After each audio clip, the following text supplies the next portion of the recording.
Good morning student. आज हम लोग संधारित्र के बारे में और उसके सूत्र के बारे में समझने की कोशिश करेंगे। ठीक है, संधारित्र क्या है और संधारित्र के लिए सूत्र क्या है और इसका निबंध। ठीक है, सबसे पहले हम ये जान लेते हैं कि संधारित्र है क्या, संधारित्र किसे कहते हैं। संधारित्र मतलब कैपेसिटर क्या है, कैपेसिटर क्या है। ठीक, कैपेसिटर संधारित्र कैपेसिटर क्या है। संधारित्र एक प्रकार का ऐसा समायोजन है, संधारित्र एक प्रकार का ऐसा समायोजन है जिसके आकार में परिवर्तन किए बिना, संधारित्र एक इस प्रकार का समायोजन है जिसके आकार में परिवर्तन किए बिना जिस पर आवेश की पर्याप्त मात्रा संचित की जा सकती है। ठीक है, ये परिभाषा है। संधारित्र एक ऐसा समायोजन है, ये लिख सकते हैं। संधारित्र पहली बात क्या है, संधारित्र एक प्रकार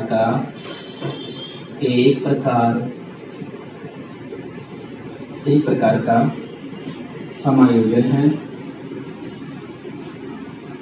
एक प्रकार का समायोजन है जिसके आकार में परिवर्तन किए बिना, जिसके आकार में परिवर्तन किए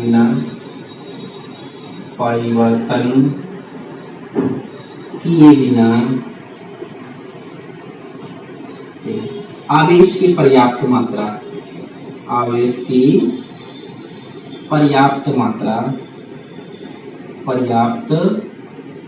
मात्रा संचित की जा सकती है। आवेश की पर्याप्त मात्रा संचित की जा सकती है,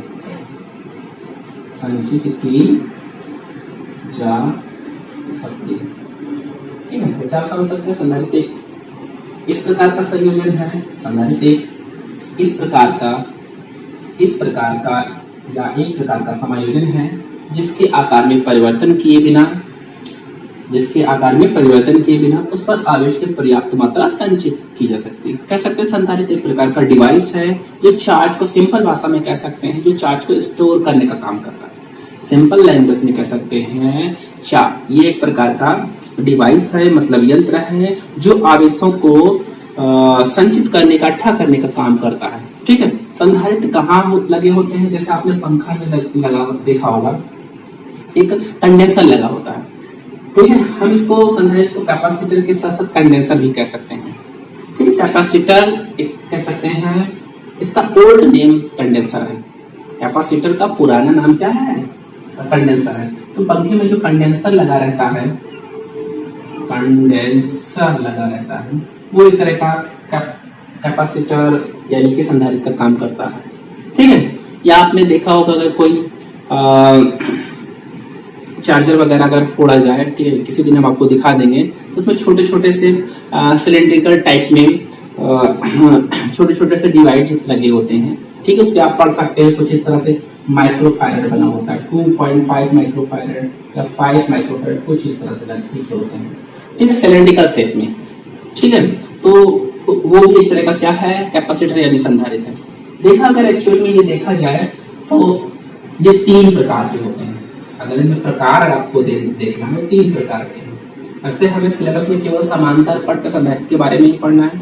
पैरेलल प्लेट कैपेसिटर एक्चुअल में तो 3 प्रकार के होते हैं, parallel plate capacitor, spherical capacitor और सिलेंड्रिकल कैपेसिटर। 3 प्रकार के होते हैं, parallel plate capacitor, cylindrical capacitor और स्फेरिकल कैपेसिटर। तो हिंदी में क्या लिख सकते हैं, समांतर पट्ट संधारित्र। पहला क्या है, समांतर पट्ट संधारित्र या समांतर प्लेट संधारित्र, समांतर पट्ट संधारित्र। इसी को हम कह सकते हैं पैरेलल प्लेट कैपेसिटर,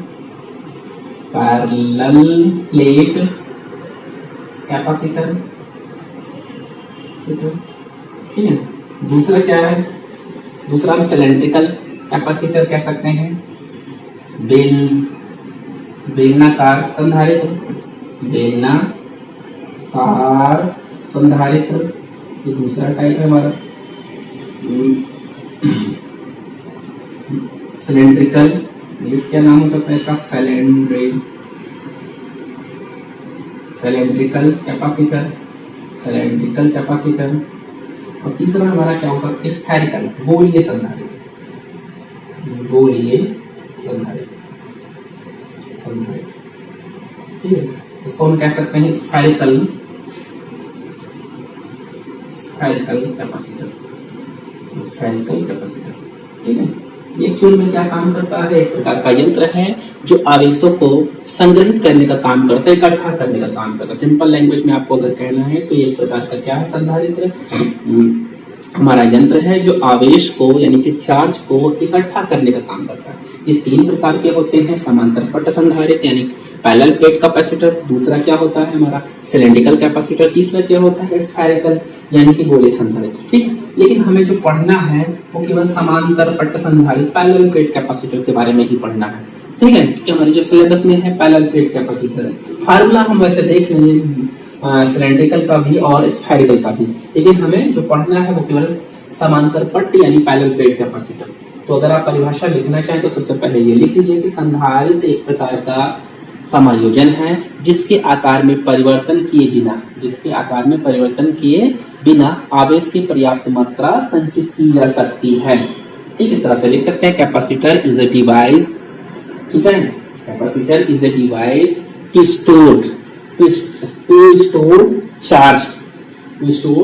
चार्ज। इस तरह से आप इंग्लिश में अगर लिखना चाहे तो लिख सकते हैं संधारित्र एक ऐसा समायोजन है जिसके आकार में परिवर्तन किए बिना आवेश की पर्याप्त मात्रा संचित की जा सकती है। ये हमारे संधारित्र के बारे में है, ठीक। एक्चुअल में पैरेलल प्लेट कैपेसिटर यानी समांतर प्लेट संधारित्र होता किस प्रकार से है, कुछ इस तरह से हम बना सकते हैं। इसमें दो प्लेटें होती हैं, दो समांतर प्लेटें होती हैं। ये मान लीजिए पहली समांतर प्लेट है, कुछ इस तरह से हम बना दे रहे हैं 3D, ठीक है, कुछ इस तरह से तो पहली प्लेट है। और दूसरी एक्चुअल में प्लेट कुछ इस तरह से हो गई, दोनों एक जैसी होती हैं, दोनों का आकार सेम होता है, छोटा बड़ा नहीं होता, कुछ इस तरह से हम बना दिए, ठीक है। इसको हम एक्स प्लेट मान ले रहे हैं, इसको हम क्या मान ले रहे हैं, वाई प्लेट। अगर हम एक्स प्लेट को चार्ज दें, इसको हम थोड़ा सा इरेज कर दे रहे हैं ताकि हम लिख सकें, ठीक है। और आप लोगों से रिक्वेस्ट है कि इसको आप कॉपी पेन बना के नोट्स में लिखा करिए ताकि आपका सिलेबस भी धीरे धीरे पूरा होता रहे, ठीक है। नहीं तो फिर छूट जाएगा तो आपके लिए थोड़ी प्रॉब्लम हो जाएगी। तो कुछ इस तरह से हम इसको एक तरह का एक्स प्लेट को हम चार्ज दे रहे हैं। एक्स प्लेट को चार्ज देने का मतलब हमने इसको सोर्स से जोड़ दिया, हमने सोर्स से कोई इलेक्ट्रिकल डिवाइस से यानी कि जोड़ दिया एक्स प्लेट को। तो जब हम एक्स प्लेट को सोर्स से जोड़ेंगे तो एक्स प्लेट के भीतरी सतह पर इस तरह के चार्ज आ जाएंगे, प्लस चार्ज। मान लीजिए आपने इसको प्लस चार्ज दिया, ठीक है।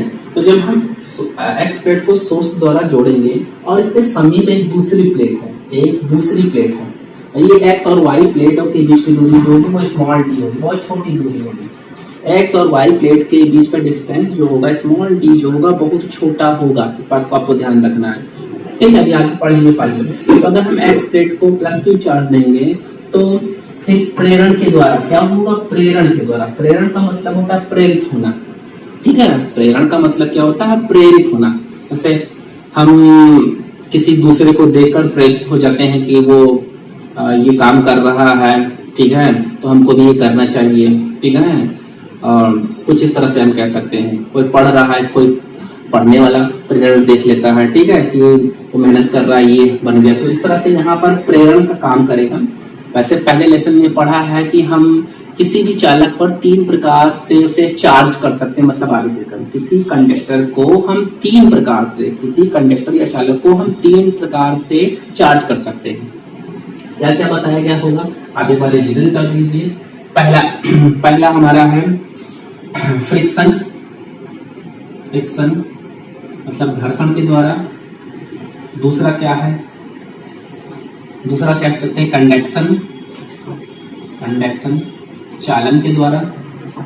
चालन का मतलब होता है स्पर्श कराना। एक चालक, एक आवेशित चालक वस्तु है और दूसरा निरावेशित चालक है, और दोनों को हम टच करा दें तो आवेश की मात्रा क्या हो जाएगी, बराबर बराबर डिस्ट्रीब्यूट हो जाएगी। अगर एक मान लीजिए आवेशित चालक Q है और दूसरा कोई चालक B है जिसके पास कोई चार्ज नहीं, जीरो चार्ज है।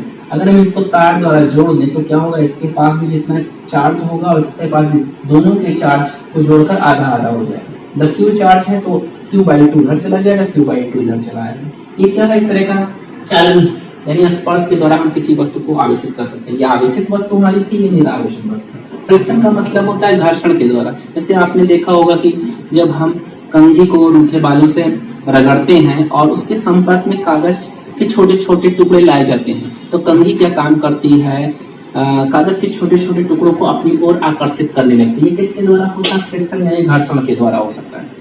आप चाहे कंघी ले लीजिए, चाहे कोई स्केल लीजिए, अगर उसको रूखे बालों से, फिलहाल हमारे पास बाल नहीं है इसलिए हम नहीं कर सकते हैं, ठीक है। आप ऐसा कर सकते हैं कि अगर रूखे बालों पर आप पटरी से स्केल से रगड़ें, रबिंग करें और उसके कांटेक्ट में कागज के छोटे छोटे टुकड़ों को लाएं, तो क्या काम करेगा, कागज के छोटे छोटे टुकड़ों को क्या करेगा, आकर्षित करेगा। तो इस तरह से क्या हुआ कि जब हम रूखे बालों पर स्केल को रगड़ते हैं, रबिंग करते हैं, घर्षण करते हैं, तो वहां पर कुछ इलेक्ट्रॉन ट्रांसफर हो जाते हैं, हमारे बाल से उस स्केल पर चले जाते हैं। तो इस प्रक्रिया को ही हम क्या कह सकते हैं, घर्षण के द्वारा पटरी स्केल का आवेशित होना। जबकि दूसरा क्या, कंडक्शन यानी कि चालन के द्वारा किस तरह से हम आवेशित कर सकते हैं, जैसे एक के पास आवेश है, दूसरे के पास आवेश नहीं। मतलब जैसे अगर मान लीजिए एक के पास अगर पैसा है, दूसरे के पास पैसा नहीं है, दोनों आपस में बहुत क्लोज आ जाए, क्लोज का मतलब आप समझ रहे होंगे ना, बहुत क्लोज आ जाए, तो जिसके पास पैसा नहीं होगा वो क्या काम करेगा, जिसके पास पैसा होगा उससे लेने लगेगा। क्यों, दोनों दोस्त हो गए, फ्रेंड हो गए हैं, ठीक है। आजकल फ्रेंड का जमाना है, ठीक है, फ्रेंड बनाओ और मौज बनाओ, ठीक है, कुछ इस तरह से। तो यहाँ चार्ज Q है, यहाँ चार्ज 0 है, ठीक है, और इसके पास चार्ज था, इसके पास चार्ज नहीं था, लेकिन जब हम इसको स्पर्श करा दे रहे, कांटेक्ट करा दे रहे हैं, तो दोनों का चार्ज क्या हो जाएगा, बराबर बराबर डिस्ट्रीब्यूट हो जाएगा। तो इसको हम कह सकते हैं कंडक्शन के द्वारा आवेशित होना। तीसरा हमारा मेथड एक और है जो यहाँ पर यूज किया जाता है, जिसे हम कहते हैं प्रेरण, हिंदी में प्रेरण, इंग्लिश में इंडक्शन मेथड। तो इस तरह से हम प्रेरण 3 प्रकार से किसी वस्तु को आवेशित कर सकते हैं, कंडक्शन, इंडक्शन और फ्रिक्शन। ये 3 मेथड हैं, आप इसको समझ लीजिए। किसी वस्तु को हम 3 प्रकार से ही आवेशित कर सकते हैं, कंडक्शन, इंडक्शन और फ्रिक्शन, ठीक है।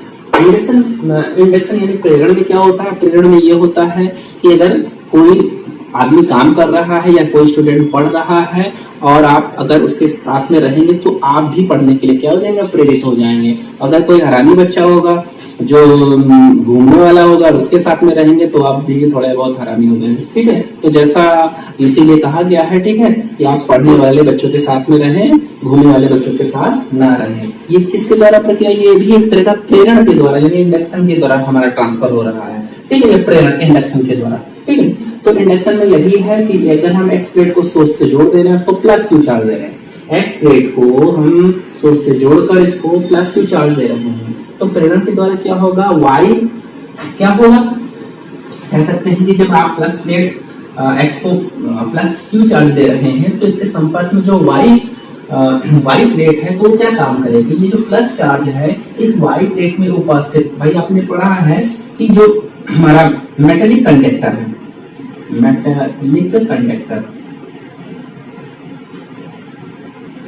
मेटेलिक कंडक्टर धात्विक चालक, जैसे क्या कह सकते हैं, धात्विक चालक।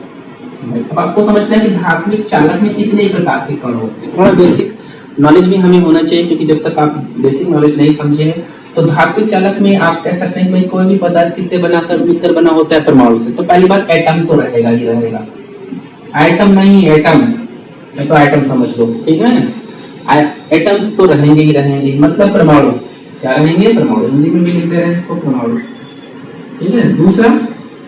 दूसरा क्या रहेगा, दूसरा कह सकते हैं कुछ आयंस भी होंगे। आपने पढ़ा होगा केमिस्ट्री में कि जितनी भी धातुएं होती हैं ये इलेक्ट्रॉन को त्यागने का गुण रखती हैं, जबकि जितनी भी अधातुएं होती हैं ये सब इलेक्ट्रॉन को ग्रहण करने का गुण रखती हैं। आपको केमिस्ट्री रसायन विज्ञान में ये बताया गया होगा जितनी भी धातुएं इलेक्ट्रॉन को त्यागती हैं। तो यहाँ बच्चों की धात्विक चालक की बात कर रही है, तो यानी कि यहाँ पर कुछ ऐसे परमाणु होंगे, सब परमाणु नहीं, कुछ ऐसे परमाणु होते हैं जो इलेक्ट्रॉन को त्यागते हैं, हर एक परमाणु नहीं। कहा जाता है 5000 परमाणुओं से लेकर 10,000 परमाणुओं के बीच के समूह को हम अपनी विज्ञान की भाषा में डोमेन कहते हैं। 5000 से लेकर 10,000 परमाणु के समूह को क्या कहते हैं? डोमेन। डोमेन का मतलब क्या है? एक प्रकार का परमाणु का गांव। डोमेन क्या है? एक प्रकार का परमाणु का गांव है। अगर उस गांव में से सिर्फ एक इलेक्ट्रॉन बाहर निकल आए, आपको सोचने वाला पॉइंट है कि अगर उस गांव में से यानी उस डोमेन में से सिर्फ एक इलेक्ट्रॉन बाहर निकल आए, यानी कि कह सकते हैं उस गांव में से सिर्फ 1 रुपया दिया जाए, तो क्या वो गांव गरीब हो जाएगा? नेचुरल सी बात है, 5000 से लेकर 10,000 लोग मिलकर सिर्फ 1 रुपया दे रहे हैं तो कोई फर्क नहीं पड़ेगा, ठीक है। हाँ, ये है कि अगर कहा जाता कि हर गांव में से सब लोग 1 रुपया देते तो कुछ लोग देते या कुछ नहीं देते, तो यहाँ पर ये कंडीशन नहीं है। यहाँ पर यही कंडीशन है कि भाई पूरा गांव मिलकर, मतलब जो परमाणुओं का डोमेन है 5000 से लेकर 10,000 परमाणुओं का जो समूह है वो सब मिलकर सिर्फ 1 इलेक्ट्रॉन का दान करते हैं, मतलब त्याग देते हैं, बाहर निकालते हैं। तो इसका मतलब क्या है? 2 तरह के कण और आ जाएंगे। एक तो एटम्स, कह सकते हैं उदासीन कण, इसको क्या कह सकते हैं? उदासीन कण, भाई जिसने ना इलेक्ट्रॉन को दिया ना इलेक्ट्रॉन को ग्रहण किया। दूसरा कह सकते हैं हमारा एक धनावेशित परमाणु होगा, धनावेशित परमाणु होगा। जो धनावेशित परमाणु होगा, ये आपने पढ़ा है कि जितनी भी धातुएं होती हैं वे इलेक्ट्रॉन को क्या करती हैं? त्यागती हैं। तो जब कोई भी एटम्स इलेक्ट्रॉन को त्यागता है तो उस पर कैसा चार्ज होगा? प्लस चार्ज, यानी धनावेशित परमाणु होता है, ठीक है। पॉजिटिव एटम्स हो जाते हैं, ठीक है। तो कुछ इस तरह से कह सकते हैं धनावेशित परमाणु होंगे। एक उदासीन परमाणु होते हैं, उदासीन कण होंगे, मतलब जो इलेक्ट्रॉन को ना दे रहे हैं ना ले रहे हैं। भाई जब 5000 से 10,000 परमाणुओं में डोमेन में से सिर्फ एक ही इलेक्ट्रॉन बाहर निकला, इसका मतलब किसी एक परमाणु ने इलेक्ट्रॉन को दिया होगा, बाकी किसी परमाणु ने इलेक्ट्रॉन का त्याग नहीं किया होगा। तीसरा कण क्या निकलता है? तीसरा कण इस धातु में आता है मुक्त इलेक्ट्रॉन। जो इलेक्ट्रॉन बाहर निकल आया उसको हम क्या कहेंगे? मुक्त इलेक्ट्रॉन। इस तरह कह सकते हैं धात्विक चालक में 3 तरह के कण होते हैं। एक हमारा एटम्स होता है जिसे हम उदासीन कण कहते हैं, जैसे परमाणु कहते हैं। दूसरा धनावेशित परमाणु, ठीक है, पॉजिटिव चार्ज एटम्स। और तीसरा मुक्त इलेक्ट्रॉन, ठीक है। ये धात्विक चालक में 3 प्रकार के कण होते हैं। अब आपको पता होगा कि जो एटम्स होते हैं, आइटम नहीं एटम, ठीक है, आइटम मत समझ लीजिएगा, परमाणु जो होते हैं एटम्स होते हैं या धनावेशित परमाणु होते हैं, ये धातुओं में चलने के लिए स्वतंत्र नहीं होते हैं। आपको ध्यान रखना है, जो हमारे परमाणु होते हैं या धनावेशित परमाणु होते हैं, ये धातुओं में चलने के लिए स्वतंत्र नहीं होते हैं। क्यों नहीं? ये आपको सोचना कि इसका कारण 2 सिंपल सा कारण है हमारा। एक पहला कारण है कि पहली बात, धातुओं के बीच में जो अंतरा अणु की स्पेस होता है, ठीक है, कह सकते हैं अंतरा अणु स्थान जो होता है वो बहुत ही कम, ना के बराबर होता है, ठीक है। इंटरनल मॉलिक्यूलर डिस्टेंस कह सकते हैं इंग्लिश में। इंटरनल मॉलिक्यूलर डिस्टेंस मतलब एक मॉलिक्यूल से, एक एटम से दूसरे एटम्स के बीच में जो स्थान होगा वो बहुत ही कम, ना के बराबर। आपने छोटे क्लासेस में पढ़ा होगा कि ठोस के परमाणु पूर्णतया क्या होते हैं? कंप्लीटली कंपैक्ट होते हैं, पूर्णतया बंधे होते हैं, निश्चित क्रम में सजे होते हैं। तो वही यहाँ पर बात होती है कि ठोस के परमाणु जब एक निश्चित क्रम में सजे होते हैं, मतलब सट सट के ठूस ठूस कर भरे होते हैं, कुछ इस तरह से कह सकते हैं, 1 2 कुछ इस तरह से। तो जब इसमें जगह ही नहीं है तो क्या ये परमाणु गति कर सकते हैं? आपको सोचना है। जब इसमें जगह ही नहीं है तो क्या ये गति कर सकते हैं? नहीं गति कर सकते हैं। नेचुरल सी बात है, सिंपल सी बात है, गति नहीं कर सकते हैं क्योंकि इसमें जगह नहीं है, ठीक है। हाँ, ठोस के परमाणु किस प्रकार की गति करते हैं? अपने ही स्थान पर रहकर दोलनी गति करते हैं, ठीक है। तो इसका मतलब क्या है? जितने भी धातु हैं उनमें परमाणु गति नहीं कर सकते हैं। क्यों नहीं गति कर सकते हैं? क्योंकि उनमें अंतरा अणु का स्थान, क्या कह सकते हैं? अंतरा अणु स्थान ना के बराबर होता है, ना के बराबर होता है। आप लिख सकते हैं, क्वेश्चन पूछा जाता है कि आखिर में धात्विक चालक में आवेश वाहक का काम कौन करते हैं? ये आवेश वाहक का काम करते हैं। ये आवेश वाहक का मतलब चार्ज कैरियर, ये आवेश वाहक का काम करते हैं, चार्ज कैरियर का काम करते हैं। तो आपसे एग्जाम में ये पूछा जा सकता है कि बताइए धात्विक चालक में परमाणु या धनावेशित परमाणु आवेशित चालक का कार्य क्यों नहीं करते हैं? तो आपको यही आंसर देना है कि धातुओं के बीच जो अंतरा अणु स्थान होता है, इंटरनल मॉलिक्यूलर डिस्टेंस होता है, वो ना के बराबर होता है, पहली बात। दूसरी बात होती है मुक्त इलेक्ट्रॉन की तुलना में परमाणु का द्रव्यमान बहुत ज्यादा होता है। मुक्त इलेक्ट्रॉन की तुलना में परमाणु का द्रव्यमान क्या होता है? परमाणु का द्रव्यमान क्या होता है? द्रव्यमान बहुत ज्यादा होता है, बहुत अधिक होता है। इसलिए धातुओं में परमाणु या धन आवेशित परमाणु गति करने के लिए स्वतंत्र नहीं होते हैं। ये आपका आंसर है। अगर एग्जाम में पूछा जाए कि धात्विक चालक में परमाणु या धनावेशित परमाणु आवेश वाहक का कार्य क्यों नहीं करते हैं, तो आप यही आंसर रीजन लिख सकते हैं कि उनमें अंतराणु का स्थान इंटरनल मॉलिक्यूलर डिस्टेंस ना के बराबर होता है। दूसरा, परमाणु का द्रव्यमान बहुत ज्यादा होता है, इसलिए भी वो गति नहीं कर सकते हैं। ठीक है, अब मुक्त इलेक्ट्रॉन कह सकते हैं, मुक्त इलेक्ट्रॉन बहुत छोटा सा नन्हा सा कण है। जैसे इस तरह प्रकार आप सोच सकते हैं कि ठोस द्रव, आपको पता है कि बेसिकली वैसे तो 5 प्रकार के हमारे स्टेट है, लेकिन हम ठोस द्रव गैस के बारे में केवल बात कर रहे हैं, solid liquid and gas, solid liquid and gas. ठीक, तो सॉलिड ठोस में होता क्या है कि ठोस को कुछ इस तरह से हम मान सकते हैं, जैसे ट्रेन में 3 डिब्बे होते हैं, एक जनरल डिब्बा होता है, एक हमारा स्लीपर डिब्बा होता है और एक हमारा एसी होता है, कुछ इस तरह से। तो हम सॉलिड को जनरल डिब्बा मान सकते हैं, जनरल डिब्बा। जैसे जनरल डिब्बे में, आज का जनरल डिब्बा नहीं, कोरोना काल का, कोरोना काल से पहले का जो चलता था जनरल डिब्बे में, कि क्या आप कल्पना कीजिए अगर कभी देखें क्या जनरल डिब्बे में आप घुस सकते हैं कि नहीं, क्योंकि इतने लोग वहां ठुसे रहते थे, भरे रहते थे, कोई भी आदमी उसमें बाहर से अंदर जाने के लिए बड़ी मेहनत करनी पड़ती थी। कुछ इस तरह से कह सकते हैं जैसे जनरल डिब्बे में इंसान बैठे रहते थे, कुछ ऐसे ही ठोस में, वैसे ही ठोस में परमाणु ठुसे हुए होते हैं। ठीक उसी प्रकार जैसे जनरल डिब्बे में, रेलवे के ट्रेन की जनरल डिब्बे में लोग बैठे रहते हैं, ठीक उसी प्रकार ठोस में परमाणु सट कर रहते हैं। तो क्या वहां पर कोई परमाणु गति कर सकता है? आप सोच सकते हैं नहीं, ना के बराबर। लेकिन अगर क्या उसमें कोई मच्छर जाने के लिए जाना चाहे या कोई चींटी छोटा सा प्रवेश करे तो क्या घुस सकता है? कह सकते हैं हाँ, उसमें मच्छर आदमियों का खून चूस कर पार्टी मनाते हैं और चींटी घुस कर अपना पार्टी मनाते हैं, जो लोग खाते हैं नीचे गिराते हैं। तो कुछ इस तरह से कह सकते हैं वहां पर इंसान तो नहीं गति कर सकते हैं, लेकिन चींटी और मच्छर क्या स्वतंत्र। कुछ इसी प्रकार से सॉलिड में परमाणु गति करने के लिए स्वतंत्र नहीं होते, उसकी तुलना में जो मुक्त इलेक्ट्रॉन का आकार बहुत छोटा होता है, द्रव्यमान भी बहुत कम होता है, इसलिए ये गति करने के लिए स्वतंत्र होते हैं। ठीक है, तो हमारे समझ से आई थिंक दैट आप समझ गए होंगे कि आखिर में धात्विक चालक में आवेश वाहक मुक्त इलेक्ट्रॉन का कार्य क्यों करते हैं, जबकि परमाणु और धनावेशित परमाणु आवेश वाहक का कार्य नहीं करते हैं। ठीक है, तो इसमें इस तरह से कह सकते हैं यहाँ पर मुक्त इलेक्ट्रॉन होंगे ढेर सारे इस धात्विक चालक में, और इस मुक्त इलेक्ट्रॉन के साथ साथ धनावेशित परमाणु भी होंगे, कह सकते हैं।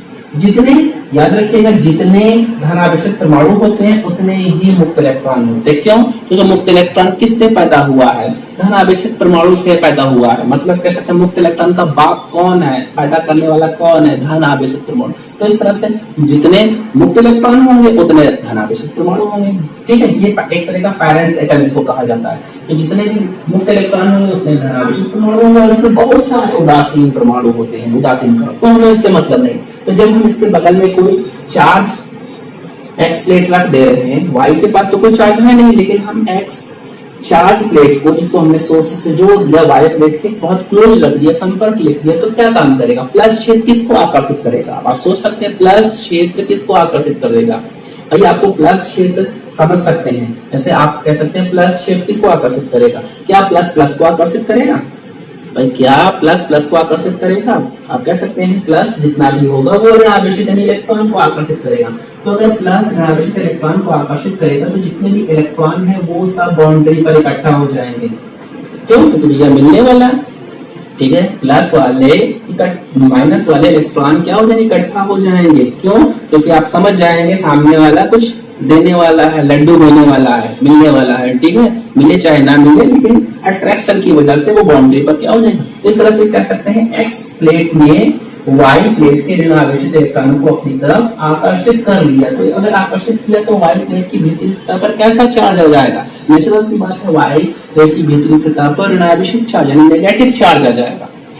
नेगेटिव, इसी को कह सकते हैं प्रेरण के द्वारा। यहाँ देखिए, ना तो चालन हुआ है ना फ्रिक्शन हुआ है, लेकिन प्रेरण के द्वारा प्रेरित तो हो गए हैं कि अभी हाँ हमें मिलने वाला है। ठीक है, मिलने वाला है, कुछ लड्डू मिले चाहे ना मिले, लेकिन वहां पर खड़े हो गए। तो अगर एक्स प्लेट की भीतरी सतह पर ऋणावेशित चार्ज हो गया तो नेचुरल सी बात है सब इलेक्ट्रॉन यहाँ पर आ गए, तो इस वाई प्लेट की दूसरी सतह पर, वाई प्लेट की दूसरी सतह पर इलेक्ट्रॉनों की कमी हो जाएगी। अगर वाई प्लेट की भीतरी सतह पर नेगेटिव चार्ज बन गए हैं तो वाई प्लेट की बाहरी सतह पर क्या हो जाएंगे कह सकते हैं इलेक्ट्रॉन की कमी, तो उस पर कैसा चार्ज हो जाएगा प्लस। तो इस तरह से हम एक्स प्लेट को की भीतरी सतह को अगर हम सोर्स से जोड़कर प्लस चार्ज दें, प्लस क्यू चार्ज दें तो वाई प्लेट की भीतरी सतह पर माइनस क्यू चार्ज बन जाएगा और वाई प्लेट की बाहरी सतह पर प्लस क्यू चार्ज बन जाएगा। अगर हम उसी समय वाई प्लेट की बाहरी सतह को अर्थिंग से जोड़ दें, अगर हम ठीक उसी समय वाई प्लेट की बाहरी सतह को क्या कर दें अर्थिंग से जोड़ दें, तो लास्ट वीडियो लेक्चर में हम बताए हैं, आप प्लेलिस्ट में जाकर देख सकते हैं कि अगर पॉजिटिव चार्ज या नेगेटिव चार्ज किसी भी चार्ज बॉडी को अगर हम अर्थिंग से जोड़ देंगे तो अर्थ क्या काम करेगा, न्यूट्रलाइज कर देगा। प्लस चार्ज है तो कुछ समय के पश्चात वो इलेक्ट्रॉन को भेजकर उसको न्यूट्रलाइज कर देगा, अगर कोई चार्ज बॉडी नेगेटिव है तो सब इलेक्ट्रॉन लेकर उसको न्यूट्रलाइज कर देगा। तो किसी चार्ज बॉडी चाहे वो प्लस है चाहे वो माइनस चार्ज बॉडी है, अगर उसको हम पृथ्वी से जोड़ देंगे तो क्या हो जाएगा न्यूट्रलाइज, मतलब समस्त आवेश खत्म हो जाए। तो वाई प्लेट की हम बाहरी सतह को अगर हम अर्थिंग से जोड़ दें तो वाई प्लेट की बाहरी सतह पर कोई चार्ज नहीं बचेगा। तो कुछ इस तरह से एक्स प्लेट की भीतरी सतह पर प्लस क्यू चार्ज हो जाएगा और वाई प्लेट की भीतरी सतह पर माइनस क्यू चार्ज बन जाएगा। तो इस तरह से हम कह सकते हैं कि हमने सिर्फ एक्स प्लेट को प्लस क्यू चार्ज दिया, लेकिन प्रेरण के द्वारा वाई प्लेट की भीतरी सतह पर माइनस क्यू चार्ज एक्स्ट्रा पैदा हो गया। तो इस तरह से यहाँ पर एक क्षेत्र भी बन जाएगा प्लस से माइनस की ओर, और इस तरह से हम कह सकते हैं यहाँ पर एक प्रकार का ये क्या बन गया संधारित्र। तो इसको आप बना सकते हैं कि ये संधारित्र में दो प्लेटें होती हैं, एक्स और वाई प्लेट होती है। एक्स प्लेट की बाहरी सतह को हम किससे जोड़ देते हैं, एक स्रोत से जोड़ देते हैं, जिसके कारण एक्स प्लेट को हम एक्स प्लेट की भीतरी सतह को प्लस क्यू चार्ज देते हैं और वाई प्लेट की भीतरी सतह प्रेरण के द्वारा वाई प्लेट की भीतरी सतह, वाई प्लेट क्या है एक्स प्लेट के संपर्क में, एक्स प्लेट के समीप एक दूसरी प्लेट वाई रखी गई है, ज्यादा दूर नहीं बहुत पास रखे, तो वाई प्लेट की भीतरी सतह पर प्रेरण के द्वारा माइनस क्यू चार्ज पैदा हो जाता है और उसी के कारण वाई प्लेट की बाहरी सतह पर प्लस क्यू चार्ज बन जाता है। और जब हम प्लस क्यू चार्ज यानी वाई प्लेट की बाहरी सतह को अर्थिंग से जोड़ देते हैं तो वाई प्लेट का जो बाहरी चार्ज प्लस क्यू है समाप्त हो जाएगा। इस तरह से कह सकते हैं एक्स प्लेट की भीतरी सतह पर प्लस क्यू चार्ज और वाई प्लेट की भीतरी सतह पर माइनस क्यू चार्ज बन जाता है। इसी को हम क्या कह सकते हैं, सिंपल भाषा में संधारित्र कह सकते हैं। ठीक है, अब आपको समझना है संधारित्र की धारिता, इसको आप बना लीजिए। संधारित्र की धारिता किन किन बातों पर निर्भर करती है और इसका सूत्र हम कुछ किस तरह से स्थापित करेंगे। संधारित्र की धारिता, समांतर पट्ट हम पिछले पहले ही पढ़ चुके हैं कि हमारे सिलेबस में समांतर पट्ट संधारित्र है। इसमें भी दो केस है, पूर्ण रूप से समांतर पट्ट संधारित्र, पूर्ण रूप से परावैद्युत पदार्थ अगर भरा है तो संधारित्र की धारिता हमें किस तरह निकालेंगे और आंशिक रूप से। ठीक है, तो सबसे पहले हम संधारित्र की धारिता पूर्ण रूप से ही बात कर रहे हैं। तो संधारित्र की धारिता अगर इसकी परिभाषा आपको बनानी है तो वही धारिता की परिभाषा C बराबर Q बाई V। संधारित्र की धारिता इस प्रकार से चालक की धारिता C बराबर Q बाई V हो तो वही सूत्र हम लिख देंगे C बराबर Q बाई V। मतलब क्या, आवेश, किसी संधारित्र द्वारा आवेश ग्रहण करने की क्षमता की माप को, संधारित्र भाई क्या काम कर रहा है, आवेश को स्टोर कर रहा है, तो किसी संधारित्र द्वारा आवेश ग्रहण करने की क्षमता की माप को हम संधारित्र की धारिता कह सकते हैं। संधारित्र की धारिता क्या है, किसी संधारित्र द्वारा आवेश ग्रहण करने की क्षमता की माप, जो चालक की धारिता की परिभाषा होगी वही यहाँ ले सकते हैं। इसे हम क्या कह सकते हैं, परिभाषा में आपको बताना है formula C = Q by V, मतलब संधारित्र को दिया गया आवेश Q तथा संधारित्र की प्लेटों के बीच उत्पन्न विभवांतर V का अनुपात, इसका भी आप ले सकते हैं। संधारित्र को दिया गया आवेश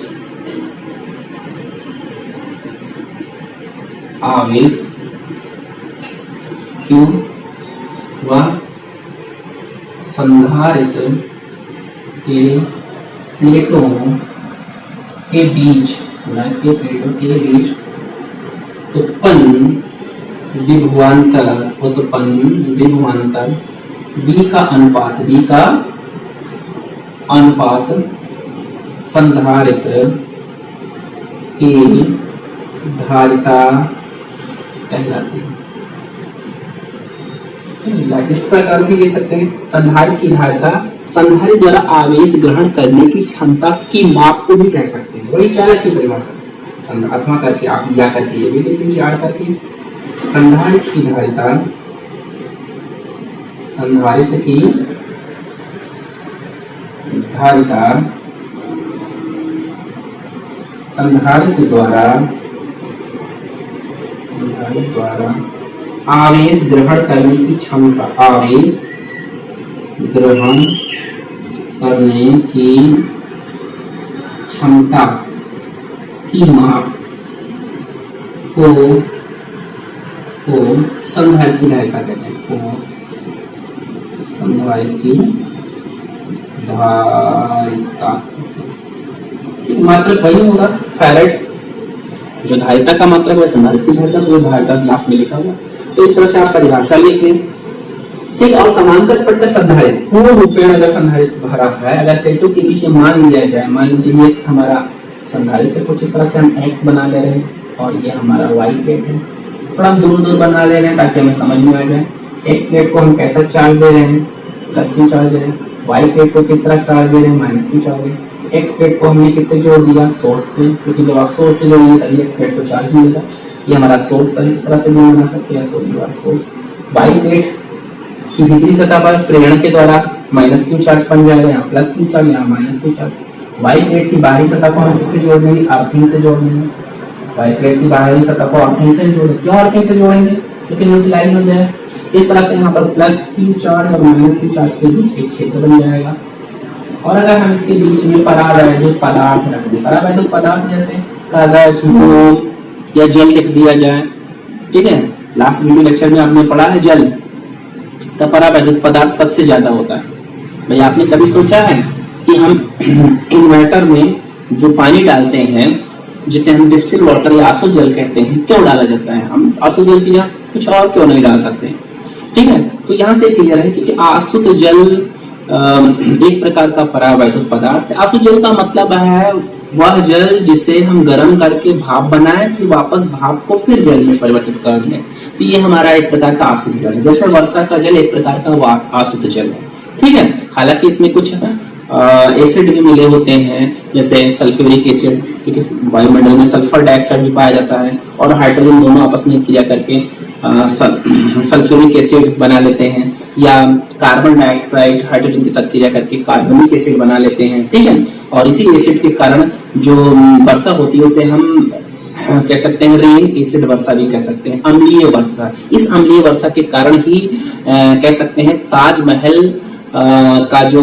कलर है वो फीका हो गया, या किसी भी संगमरमर, अगर कोई मकान संगमरमर से बना हुआ, सफेद व्हाइट संगमरमर से बना, तो उसके कलर धीरे धीरे फीके हो गए इसी एसिड रेन की वजह से, ठीक है।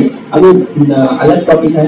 तो यहाँ पर इस तरह से एक्स प्लेट को हमने प्लस की चार्ज दे दिया, वाई प्लेट प्रेरण के द्वारा अपने आप वहां माइनस की चार्ज बन गया, पूरा हो गया। अगर इसके बीच में हम कोई परावैद्युत पदार्थ रख दें, परावैद्युत पदार्थ रख दें, इसका माध्यम क्या है, परावैद्युत क्या है, तो यहाँ पर संधारित्र की धारिता का सूत्र क्या हो जाएगा, संधारित्र की धारिता समांतर पट्ट संधारित्र, याद रखना है।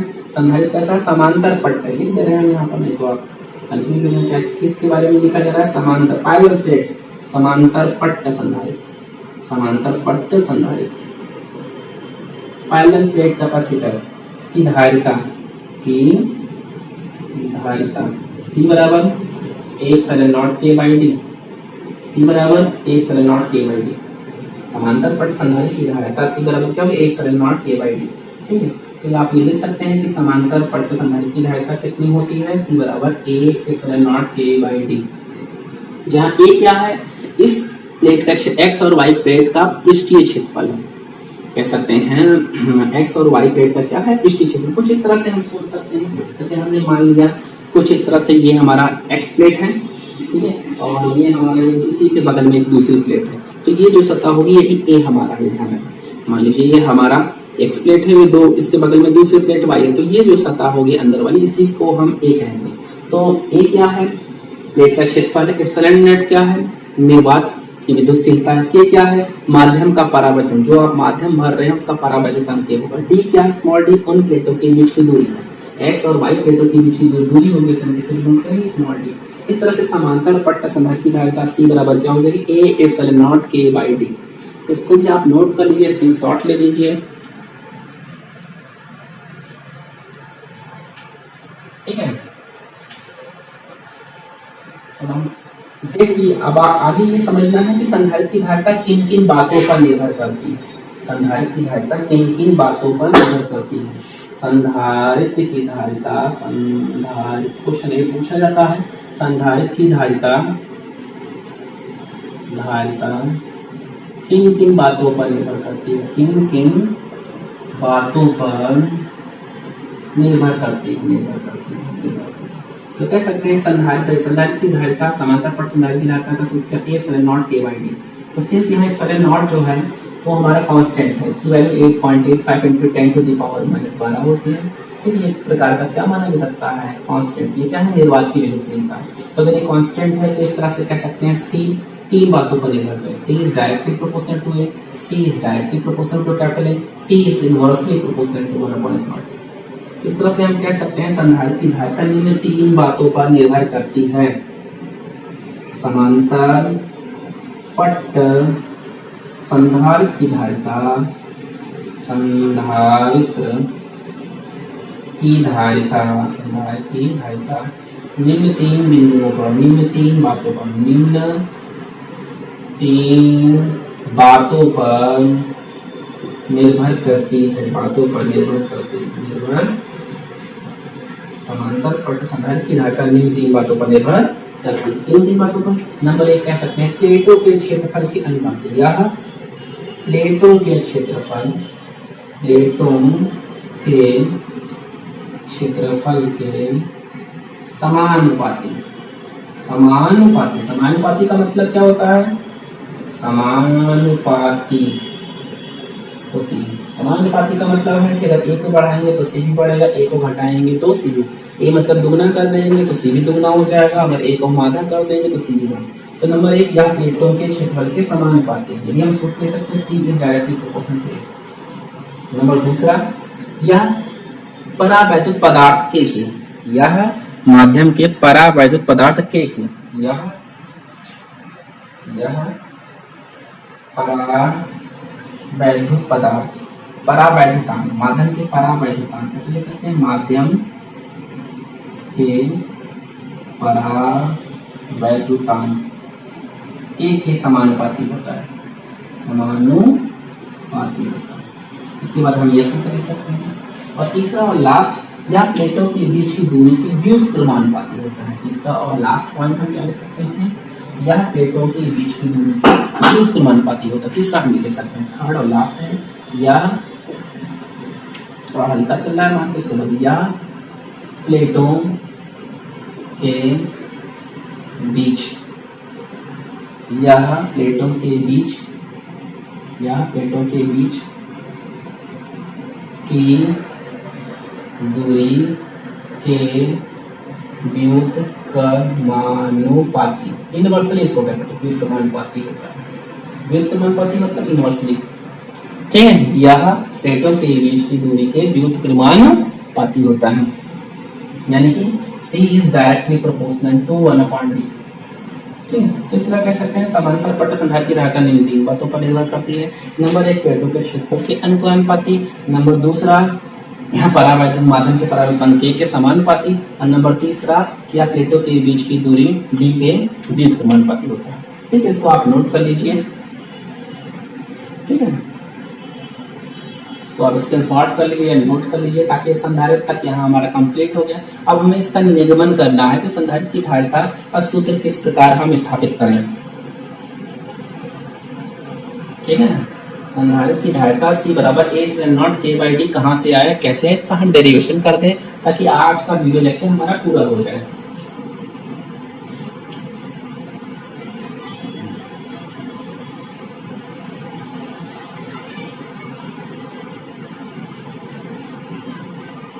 ठीक है, इसको आपने नोट कर लिया होगा। अब आपको हेडिंग डाल देना है कि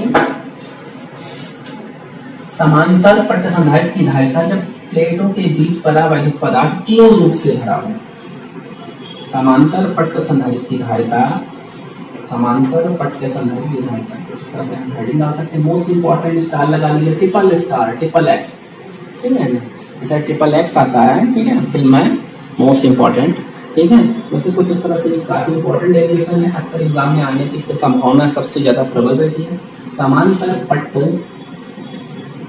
समांतर पट्ट संधारित्र की धारिता, समांतर पट्ट संधारित्र की धारिता, ठीक है। आपको लिख लीजिए पहले समांतर पट्ट संधारित्र की धारिता जब प्लेटों के बीच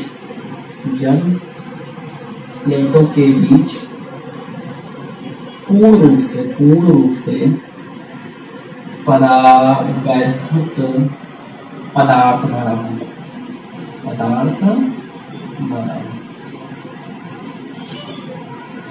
ठीक है। तो इसमें क्या काम करना है, सबसे पहले हमें चित्र बना लेना है। आपको चित्र जरूरी है। ये हमारा एक्स प्लेट हो गया, ये हमारा थोड़ा हम दूर बना रहे हैं। जैसे प्लेट एक्स और वाई प्लेट बहुत पास होती हैं, जितनी पास होंगी वो संधारित्र उतनी अच्छा होगा, उतने ज्यादा चार्ज स्टोर करेगा। एक्स और वाई प्लेट है, एक्स प्लेट को हमने सोर्स से जोड़ दिया, ये हमारा सोर्स है, कुछ इस तरह से सोर्स मतलब सोर्स। एक्स प्लेट को हम किस तरह से चार्ज दे रहे हैं, प्लस क्यू चार्ज दे रहे हैं। और कुछ इस तरह से प्रेरण के द्वारा वाई प्लेट की भीतरी सतह पर कौन सा चार्ज बन जाएगा, माइनस क्यू चार्ज। इस तरह से प्लस एक्स प्लेट और वाई प्लेट, एक्स प्लेट की भीतरी सतह और वाई प्लेट की भीतरी सतह के बीच में एक आंतरिक वैद्युत क्षेत्र बन जाएगा। जबकि यहाँ पर वाई प्लेट की बाहरी सतह पर भी एक चार्ज आएगा प्लस क्यू चार्ज, तो उसको हम न्यूट्रलाइज करने के लिए हम क्या काम करेंगे, एक अर्थिंग दे देंगे, अर्थिंग से जोड़ देंगे। तो यहाँ पर ये माना एक्स व वाई दो समांतर प्लेट हैं, जिनके बीच की दूरी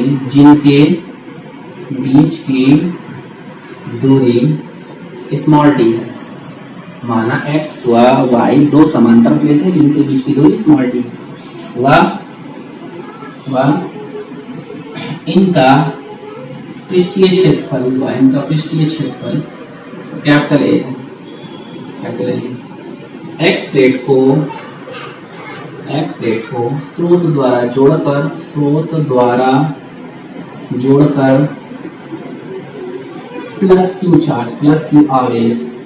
प्लस क्यू आवेश दिया जाता है,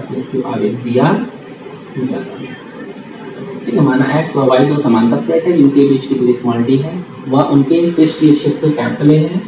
एक्स प्लेट को स्रोत द्वारा जोड़कर प्लस क्यू चार्ज दिया जाता है, ठीक है। जिसके कारण वाई प्लेट की भीतरी सतह पर माइनस क्यू आवेश प्रेरण के द्वारा उत्पन्न हो जाता है। तो ये भी लिख सकते हैं, यदि संधारित्र की धारिता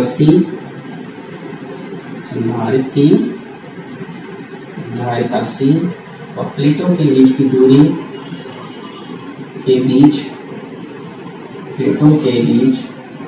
दूरी स्मॉल डी हो तो ये आप बातें लिख लीजिए, नोट कर लीजिए, ठीक है। माना एक्स व वाई दो समांतर प्लेट हैं, इनके बीच की दूरी स्मॉल डी है, दोबारा लिख दिया गया, चौके के पास में मतलब है सी होगी बस, ठीक है।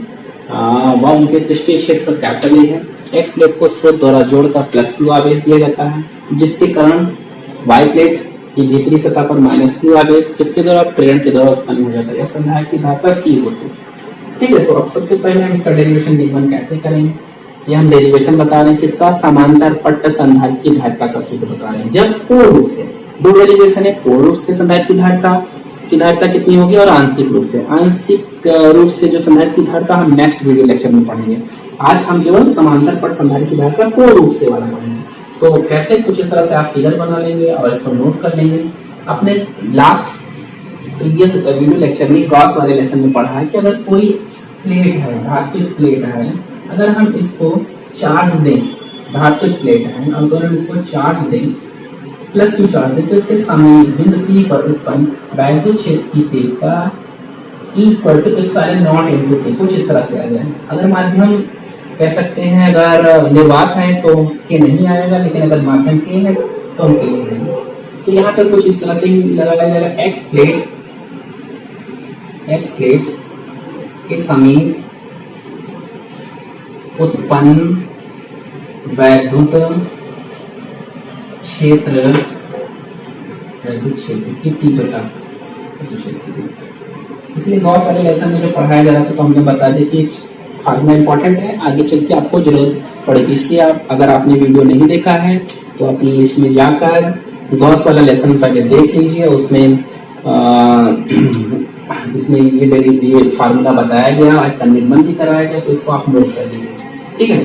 तो एक्स प्लेट के समीप उत्पन्न वैद्युत क्षेत्र की तीव्रता ई बराबर हम क्या यूज कर सकते हैं, हम यहाँ माध्यम माने हैं तो माध्यम ले लेंगे, छोटा सिग्मा एप्सिलॉन नॉट इनटू के इक्वल टू छोटा सिग्मा एप्सिलॉन नॉट इनटू के। यहाँ छोटा सिग्मा क्या है, आवेश पृष्ठ घनत्व है, सरफेस चार्ज डेंसिटी। तो आवेश पृष्ठ घनत्व की परिभाषा क्या होती है, आवेश पृष्ठ घनत्व छोटा sigma equal to Q by A, एकांक पृष्ठ पर उपस्थित आवेश की मात्रा आवेश पृष्ठ घनत्व, छोटा सिग्मा इक्वल टू क्या ले सकते हैं, क्यू बाई ए। हम नोट कर दीजिए इक्वल टू क्यू बाई ए, यानी कि अगर एक छोटा सिग्मा की जगह रखेंगे तो क्या होगा, Q by A into epsilon naught into के। इक्वेशन नंबर ये हमारा क्या निकल आया, एक्स प्लेट के समीप उत्पन्न वैद्युत क्षेत्र की तीव्रता। ठीक है, जैसे ही हमें वैद्युत क्षेत्र की तीव्रता निकला, हम निकालेंगे कैसे, हम सी बराबर क्यू बाई बी वाला फार्मूला लगाएंगे। सी बराबर क्यू बाई, मतलब हमें क्या चाहिए, हमें वोल्टेज किसी तरह चाहिए। अगर वोल्टेज निकल आए तो इस फार्मूले में हम रख देंगे और हमारा फार्मूला आंसर डेरिवेशन हो जाएगा। इसको सबसे पहले आप नोट कर लीजिए, स्क्रीनशॉट ले लीजिए, ताकि मैं इसको इरेज करके आगे बढ़ सकूं।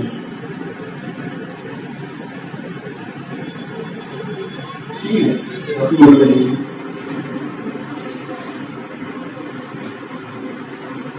ठीक है, इसको मैं इरेज कर दे रहा हूँ थोड़ा सा।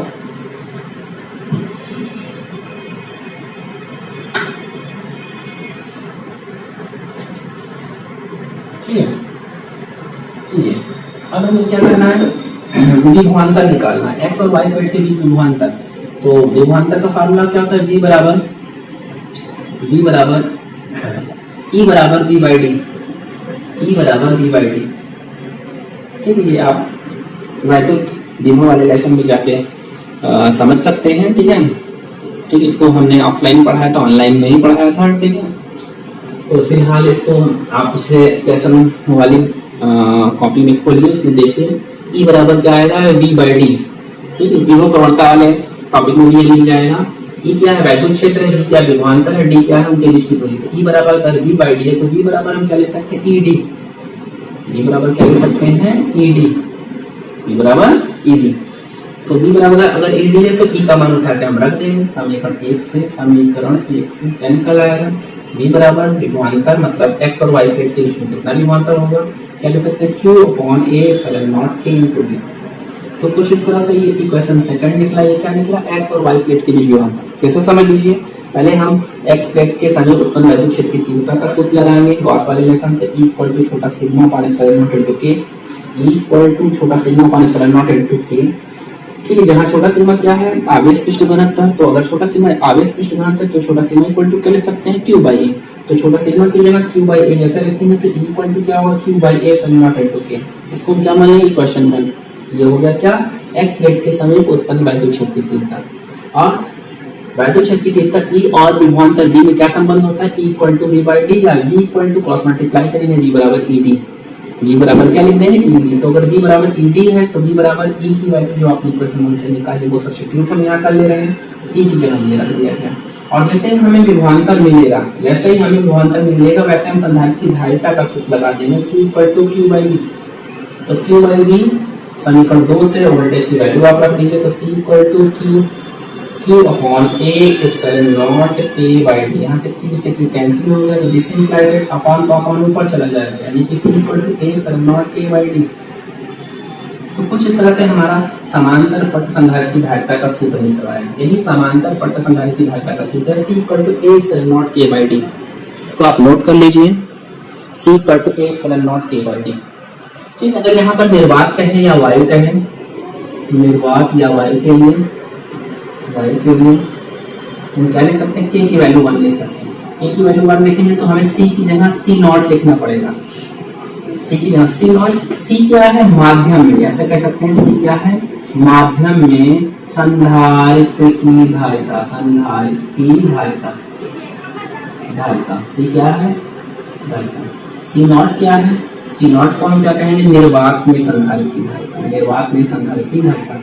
तो याद रखना है, सी कभी भी अगर आएगा तो माध्यम में संधारित्र की धारिता, सी नॉट क्या है तो निर्वात में संधारित्र की धारिता है। तो अगर हम निर्वात करेंगे तो के की वैल्यू हमें 1 रखना पड़ेगा और सी की जगह सी नॉट, तो C naught equal to A epsilon naught, A की वैल्यू 1 अपॉन डी, तो सी नॉट इक्वल टू क्या फॉर्मूला निकला, A epsilon naught by D, कुछ इस तरह से। अगर ये क्वेश्चन इसको हम थर्ड मान ले, इसको हम फोर्थ मान ले और हम डिवाइड कर ले, ऐसे संधारित्र की धारिता तक यहाँ तक डेरिवेशन हो गई है। हम कुछ परिभाषा निकालने की कोशिश कर रहे हैं, ठीक है, निकाला जा रहा है, संधारित्र की धारिता तक यहीं तक डेरिवेशन करना है। उसके बाद ये क्या है, हम कुछ डेफिनेशन निकालने जा रहे हैं, परावैद्युत पदार्थ की परिभाषा, माध्यम का परावैद्युत पदार्थ की परिभाषा कैसे। अगर हम इस थर्ड इक्वेशन में 4 से डिवाइड कर लें, थर्ड डिवाइड बाय 4 तो कितना आ जाएगा, सी अपॉन सी नॉट, सी की जगह A epsilon naught K by D upon C naught की जगह A epsilon naught by D, A epsilon naught से एप्सिलॉन नॉट कट जाएगा, डी से डी सिर्फ ये बचेगा। तो कुछ इस तरह से हमारा फार्मूला निकल आया, C upon C naught equal to K. यानी कि हम क्या परिभाषा लिख सकते हैं, इसको आप नोट कर लीजिए इधर वाला, ठीक है, ताकि यानी परिभाषा भी आपको बता सके। इस तरह से हमारा संधारित्र वाला पूर्ण रूप से संधारित्र की धारिता वाला टॉपिक कंप्लीट हो गया। अब हमें नेक्स्ट वीडियो लेक्चर में आंशिक रूप से पढ़ना है, ठीक है। इसको थोड़ा सा इरेज करके परिभाषा के मतलब क्या, माध्यम का परावैद्युतांक, माध्यम का परावैद्युतांक, तो माध्यम का परावैद्युतांक की परिभाषा क्या है, सी क्या है, माध्यम में संधारित्र की धारिता है, सी नॉट क्या है, निर्वात में उसी संधारित्र की धारिता है। तो दोनों को बटाया है तो इसका मतलब अनुपात, तो क्या कह सकते हैं, माध्यम में संधारित्र की धारिता, संधारित्र की धारिता, संधारित्र की धारिता, माध्यम में संधारित्र की धारिता व निर्वात में संधारित्र की धारिता का अनुपात, का अनुपात माध्यम का परावैद्युतांक, माध्यम का परावैद्युतांक, परावैद्युतांक कहलाता है। ठीक है, परावैद्युतांक की एक परिभाषा और निकाले, कई परिभाषाएं हैं परावैद्युतांक की, अलग अलग डेफिनेशन। वैसे ये फार्मूला इंपॉर्टेंट है, C upon C naught equal to K या C equal to C naught, इसके आपको न्यूमेरिकल मिलेंगे ढेर सारे, C equal to C naught by K, ठीक है। आप डेफिनेशन पढ़े जाए ना, इंपॉर्टेंट है नहीं है, लेकिन इस पे सवाल आपको बहुत मिलेगा, इसलिए आप इसको नोट डाउन कर लीजिए। और नेक्स्ट वीडियो लेक्चर में हम आंशिक रूप से संधारित्र की धारिता का निकालने वाला डेरिवेशन पढ़ेंगे, और शायद दो वीडियो लेक्चर में ये संधारित्र वाला लेसन थ्योरेटिकल पोर्शन खत्म हो जाएगा, हम न्यूमेरिकल पोर्शन पर पहुंच जाएंगे, इसलिए आप नोट कर लीजिए। और आप लोगों से रिक्वेस्ट है कि आप ज्यादा से ज्यादा इस वीडियो को अपने फ्रेंड्स के बीच में शेयर कर लीजिए, ताकि थोड़ा आपको भी बेनिफिट मिलता है, ठीक है। धन्यवाद, थैंक यू।